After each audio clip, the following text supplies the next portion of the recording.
In 2014, over 1.5 million Americans with life-limiting illnesses and their families were served by hospice. Although a relatively new concept, the word hospice dates back to medieval times when it referred to a place of shelter and rest for weary or ill travelers on a long journey. In that same spirit, we offer today's conversation about hospice. Joining me is Nancy Barcelo, a hospice volunteer for 25 years and just recently retired after a 20-year career as a coordinator of hospice volunteers for a local visiting nurse agency, training over that time some 1,000 volunteers. Welcome, Nancy.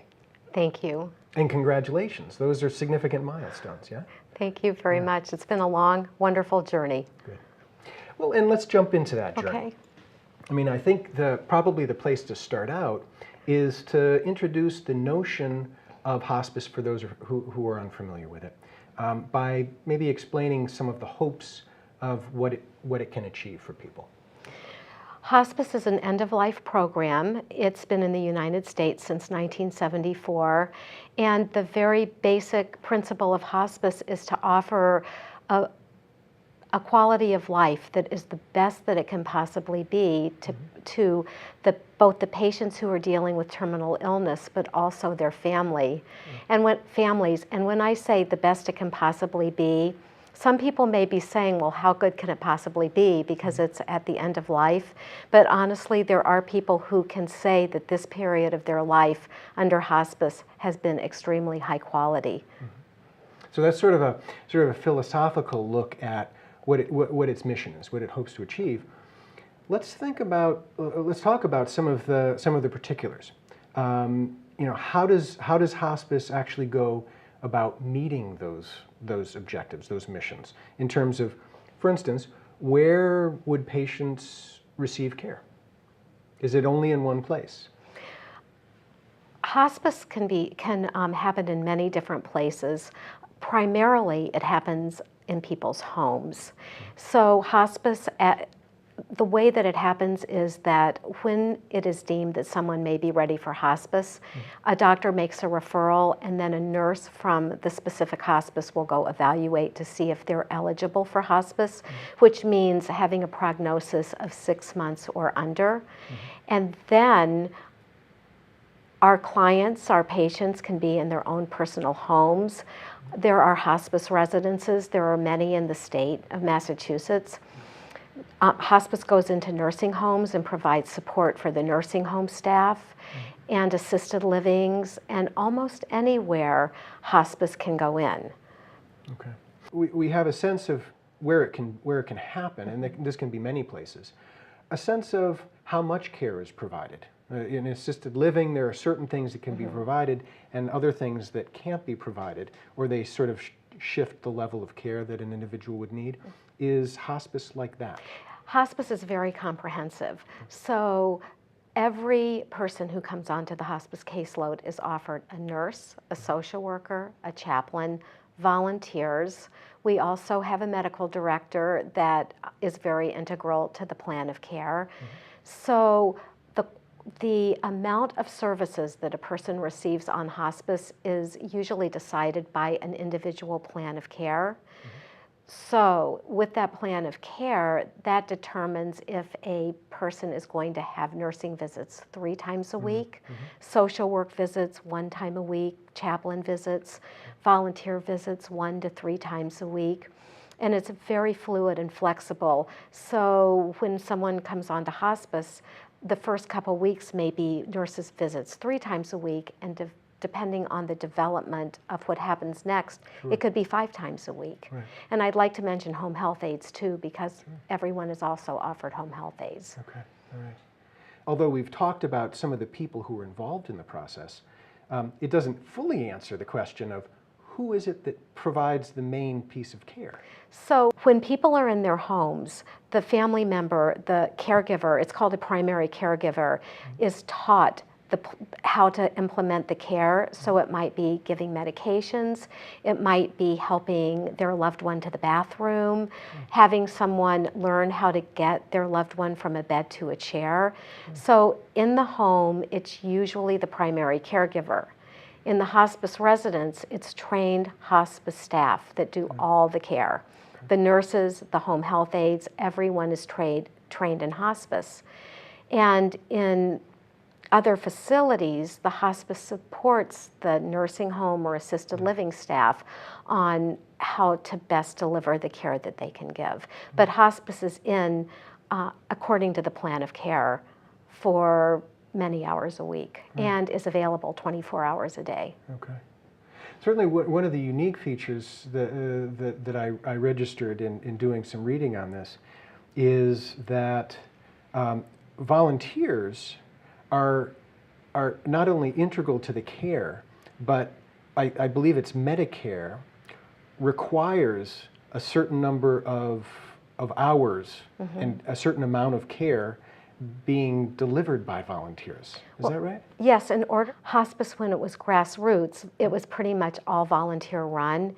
And Medicare, when it first came into being in hospice, could see the value of that and implemented a regulation that volunteers need to make up 5% of all of the staff hours, the direct care hours, in order to be a Medicare regulated hospice. Fascinating. So every Medicare approved hospice has a volunteer program providing 5% of all of these hours. Very good. I guess, talking about who provides care and where is care provided and how much care is provided sort of begs another question. And that is the decision that needs to be made in order for hospice to become a reality for a particular individual and family. When is hospice care an appropriate option? When someone has cancer or a terminal illness, there is almost a trajectory that the doctors can determine that a potential length of time, which under hospice is the 6-month criteria. And hopefully doctors are going to be watching that carefully to determine when hospice is going to be appropriate to people. There are also other diseases that are a little harder to catch in that way, but when one starts declining and there's a significant change in energy level, in how you feel, then often it can be determined that it is time for hospice. Sure. It's tricky. Some doctors don't refer hospice until very, very late. And some doctors are really on board with hospice and know just the right time. Oftentimes family members have seen other people in their community on hospice, and they're the ones that advocate for it. Well, and that is leaping to the next line of questioning. I mean, the decision to commit someone's loved one or ourselves to hospice care is no doubt, it's certainly a significant one, and no doubt a difficult one to come by. Some consider that decision almost synonymous to sort of giving up and feel that they can't make that jump, which certainly I can appreciate. You, however, have had your father experience hospice care. So you speak from a particular position of having sort of an insider's view. Would you see hospice as a giving up, or would you frame it differently? I think there's two ways of looking at it. I think sometimes the loved one of the patient looks at going onto hospice as giving up. There's treatments out there, there's protocols. Try this one thing. They desperately want their loved one to survive. And so I think that it can be looked at as giving up. I think on the part of the potential hospice patient, it comes into them as like, well, now I'm really dying, because hospice is end-of-life care. And that can be really scary. Sure. I just want to I do want to say one thing that a hospice nurse said to me one time that was very significant. When she meets with potential hospice patients, what she said is, what we're looking at is how to make the quality of your life as fine as it can be, and how to let you live with the best quality of life that you can live. And I think that is a beautiful, honest way of looking at hospice. Right. My dad, I was in the doctor's office when my dad received his diagnosis of lung cancer. My dad asked, "How long do you think I have?" And the doctor said 6 to 10 months.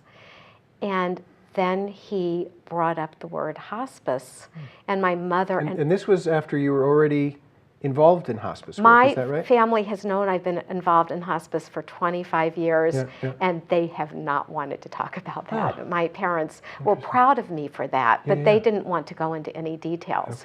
So when hospice came up, they're both like, no, no, no. They were like not wanting to go there.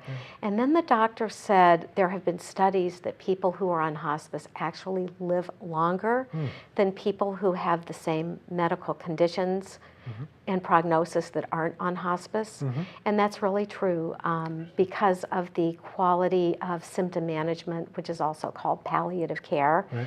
And efforts of the entire hospice team to enhance the quality of life, that they were open to that when they heard that he could actually be better.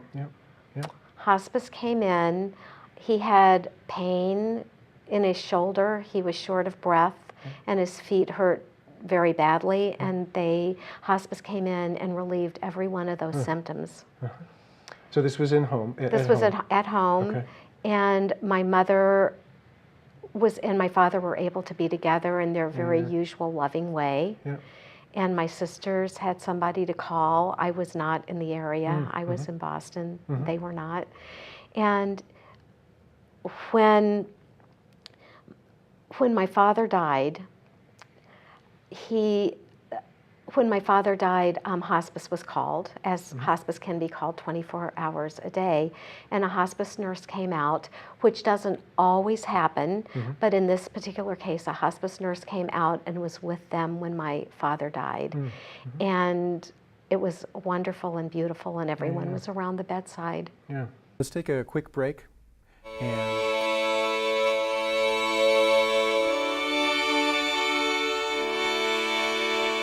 the moment Lauren exceeded her $1 million goal to find a cure for cancer. The moment Willie held her great-great-great-great-grandchild at a family picnic. The moment Don, a World War II veteran, felt the love of a grateful nation. Think the only moments you get on hospice are spent lying in bed? Ask the thousands of families leaning on the support of hospice and palliative care professionals. They'll tell you what hospice really looks like. It's people living their lives on their terms, surrounded by loved ones, supported by experts in end-of-life care. Doctors, nurses, aides, social workers, chaplains, therapists, and counselors. Hospice is a diverse team of compassionate specialists and volunteers. Their only focus is to make these moments of life possible. Quiet moments. Joyous moments. Moments to say thank you. Moments to say I love you. This is what life is like on hospice. Learn the difference hospice can make in your life at momentsoflife.org. Life is beautiful. Life is beautiful. welcome back to Wide Angle. This is Peter Bermudez speaking with Nancy Barcelo about hospice care. Given such a quarter century, in hospice, surely you have, other stories, other illustrations, either from your personal experience, hearing from other people, hearing from family members of loved ones who are in hospice. Can you share some of those stories and insights? Sure. Yeah. There was a patient that we had that was not responsive, hadn't been responsive since she had been on our hospice caseload. And this patient had loved to read. Reading was her passion. So her daughter thought having a volunteer come to read to her would maybe go in. Maybe the patient would be aware of that. But it was also for the daughter, and we do serve the families and the patients equally. We're there for the families also. So the volunteer named Susan went in once a week and read for a couple of hours to this patient. No response. No one knew if she even knew Susan was there. And one day Susan was reading, and she stopped for a second because there was a word she didn't recognize, and she said, "Gee, I don't think I know what a snood is." And the patient said, "It's an old-fashioned hat."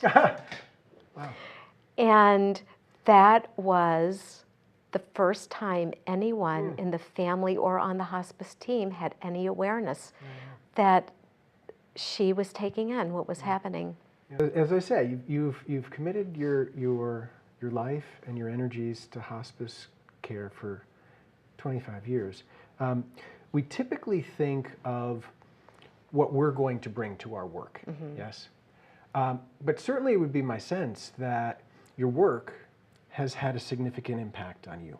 And so I'm wondering if your work in hospice has, maybe what impact it's had, and has it had some impact on your own sense of your own mortality?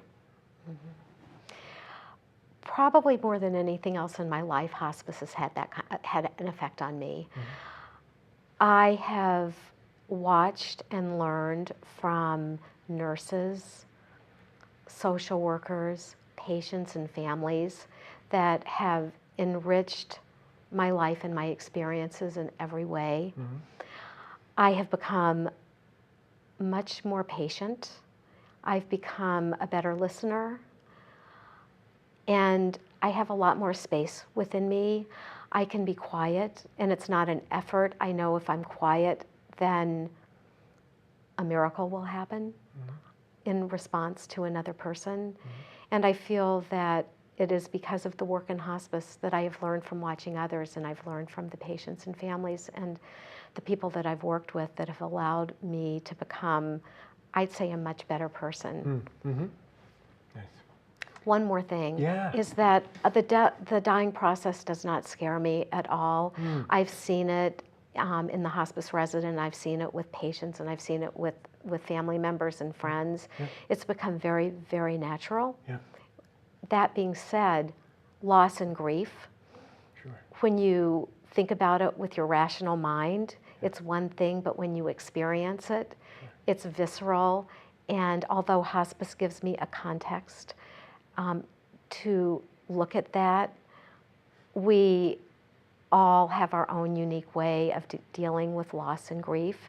And ourselves, if we're diagnosed with a terminal illness, as much as I've seen, as much as I may have learned, it will go out the window at that time. Sure. Well, and truthfully, that was certainly the hope that I had in inviting you here to talk with me today, was to provide a context for people who may not be familiar with hospice. It's typical, I think, that those things that are new, that are different, that are unknowns in our lives are frightening. And I think probably none more so than the fact that at some point we're going to die. So how can we have a conversation about the fall and winter of life? And I think maybe the spring is the right time to have that conversation. I should say that I am soon to talk with Claire Willis about the notion of grief, because it certainly follows on quite naturally to this conversation. But we also are going to be talking about it more broadly, about what in our lives, it's not just the loss of a loved one that would bring us to tears, but what else in our lives brings us to tears. So we're going to have that conversation. Great. You'll be in on that. How can people who are interested in finding out more about hospice, who may be interested in volunteering after this conversation, how might they find out more? What are good resources that you know of? I think one of the best resources is word of mouth. If you know someone who's had a loved one in hospice and has had a good experience, that you want to find out what that hospice is for your own loved one, but also for volunteering, if you know, in terms of volunteering, if you know people who have volunteered and they've had a positive experience, certainly contact that hospice. There is a wonderful organization called the Hospice and Palliative Care Federation of Massachusetts, and they have a wonderful website called hospicefed.org, so HOSPICFED.org. The website has all of the hospices in Massachusetts. It has educational conferences, best practices. It's filled with information, and I would say go to that website and check them out. Okay. And call that office. They're very receptive to everything and all questions. Okay. In your experience, I mean, frequently, if we're getting to the point where we'd need to consider hospice, we would be interfacing with a doctor. Mm-hmm. Is this something that doctors, by and large, are aware of? I mean, you said some doctors would know and be able to refer a person to hospice if it's appropriate. Some would be less likely. Do you have a sense as to what sorts of resources doctors can be in this process? I believe that almost all doctors who are dealing with patients at the end of their life know about hospice. Yeah. I think there's doctors that understand the value of hospice at earlier stages. Yeah. And I think there's some doctors that won't refer to hospice until the very end. Yeah. In an ideal world, we in hospice love to have people earlier because we have a long time to develop a relationship and work with their quality of life. But there are people who have come on for 1 day, 2 days, and 4 days, and our team is amazing at going in a crisis moment and having people be peaceful, and family members become more peaceful, and that's done rapidly with great skill. Okay. Yeah. Anything else you can imagine being useful for viewers to know that we haven't necessarily discussed today? I've had a couple of friends who have been terminally ill that have not used hospice. And I've seen them struggling, waiting for a doctor to call, to have a new prescription or to up a prescription. And when you're on hospice, the nurse and the doctor work out a frequency of medications and a range of medications so you don't have to wait for a doctor's order. Mm-hmm. And I feel that there's so many ways that people are made much more comfortable when they're on hospice. Yeah. And the other piece is that one of the things that I've learned is that I'm not separate from the people. We're not separate from the people that we serve on hospice. It's us. Mm-hmm. You know, it's going to be us one day. It could be tomorrow, and it could be in a few years. But that we're all the same, and we are just, I'll quote Rachel Naomi Remen, who says, we serve from our own wholeness to the wholeness in another person. And I love that saying. Yes. Well, I thank you so much for bringing your experience and your wisdom to this conversation. It's a challenging conversation, I think, to get into, but hopefully one that will be of value to other people. Thank you. Enjoy your retirement and thank you. And your continued volunteering. I'll still be doing hospice. All right. Thank you. I thank you. Only 2 things in this life, it is said, are guaranteed: death and taxes. But while we are each left to face the IRS more or less on our own, hospice offers the possibility for both community and healing at one of life's most challenging moments. For Nancy Barcelo, I'm Peter Bermudez for Arlington Public News.